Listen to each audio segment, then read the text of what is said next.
Press conference है,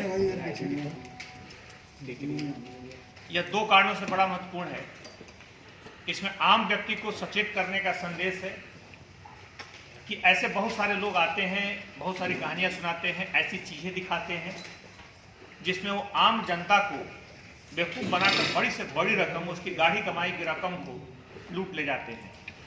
और यह सब इतने सुनियोजित तरीके से होता है कि वह व्यक्ति जो पहले से ही किसी समस्या से, किसी पीड़ा से जूझ रहा होता है, वो अपनी पीड़ा किसी को बता भी नहीं पाता। आपके इस प्रेस कॉन्फ्रेंस से पहले आपको जो तमाम अभी टीआई खजराना ने बताया, जो अलग अलग डेमो दिया, उसका उद्देश्य था कि आम व्यक्ति अगर इसको देखे तो सावधान रहे। इन ठगों की नज़र में जो आम लोगों को बताते थे, इनके सामने आपको अल्लाह दिन का चिराग दिखेगा जिस पे 1818 लिखा हुआ है और ईस्ट इंडिया कंपनी लिखा हुआ है। दूसरी तरफ एक 1818 लिखा हुआ एक ऐसा बोतल है जिसको ये रहस्यमय बताते हैं, और इसी तरह के 2-3 फायर स्टाम्प और कुछ इस तरह की घड़ी इन्होंने दिखाया, और लोगों से 50 से 60 लाख रुपए तक ठग चुके हैं। और इससे बड़ी रकम पहले ठग चुके होंगे, क्योंकि हाल की नहीं है, इनका पुराना इतिहास है, अलग अलग जगहों पर इन्होंने ठगा है।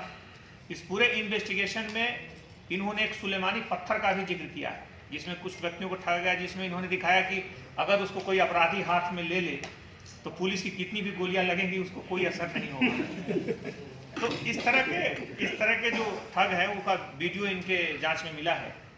तो इस तरह के जो ठग है, इन्होंने बहुत सारे लोगों को ठगा, क्योंकि आम आदमी कई बार ऐसी परेशानियों से, ऐसे उलझनों से, ऐसी समस्याओं से गुजरता है। हर व्यक्ति के जीवन में कुछ निजी व्यक्तिगत ऐसी उलझनें, समस्याएं होती हैं जिसका वो आसान निजात चाहता है, और शायद ये जो ठग हैं व्यक्ति की इसी समस्याओं को, इन्हीं भावनाओं का दोहन करते हैं।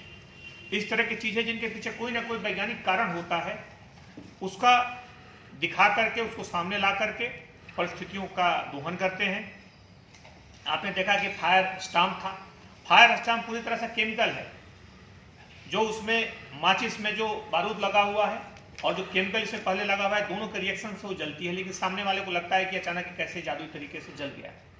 जो पानी नील भरा इसमें, जिसको अलादीन का चिराग बोलते हैं, उसमें जाता है, और केमिकल रिएक्शन के कारण वो नील उसमें अवशोषित हो जाता है और पानी बिल्कुल उसमें सफ़ेद निकलता है। सामने वाले को ऐसा लगता है कि अचानक एक रंग कहाँ गायब हो गया।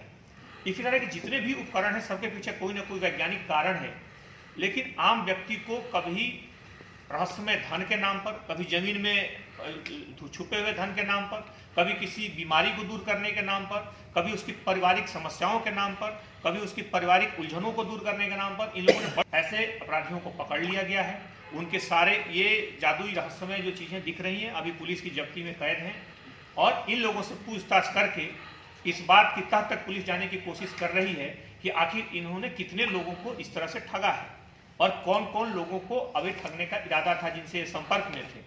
साथ ही इनके कुछ 1-2 उपकरण जिनका इन्होंने अलग अलग कुछ बड़े बड़े नाम दिए हैं, वो चीज़ों को भी पुलिस जब्त करेगी ताकि भविष्य में कोई इसका शिकार न हो। और मुख्य तौर पर इस पूरी प्रक्रिया को दिखाने के पीछे उद्देश्य था कि लोग जागरूक हों, समस्या का निदान पूरी तरह से हम वैज्ञानिक ढंग से करें, हम उसको उसका वैज्ञानिक तरीके से ही, कोई भी शॉर्टकट से हम समस्या के समाधान तक नहीं पहुँच सकते। और मुख्य तरह के इस तरह के ठगों, लुटेरों और इस तरह के जो व्यक्ति हैं जो कि ज़्यादा खतरनाक अपराधी हैं, जिन्हें पहचानना बहुत मुश्किल है, उनसे सावधान रहें। इस पूरे कार्रवाई में पूरी टीम को 20,000 रुपये के पुरस्कार से पुरस्कृत किया गया है। इसमें मुख्य तौर पर टीआई दिनेश वर्मा जो Khajrana, CSP Khajrana, additional SP Rajesh और एसपी ईस्ट, इनकी विजय, इन लोगों की महत्वपूर्ण भूमिका रही। सभी की टीम ने उसमें काफ़ी अच्छा काम किया है और पूरी टीम को पुरस्कृत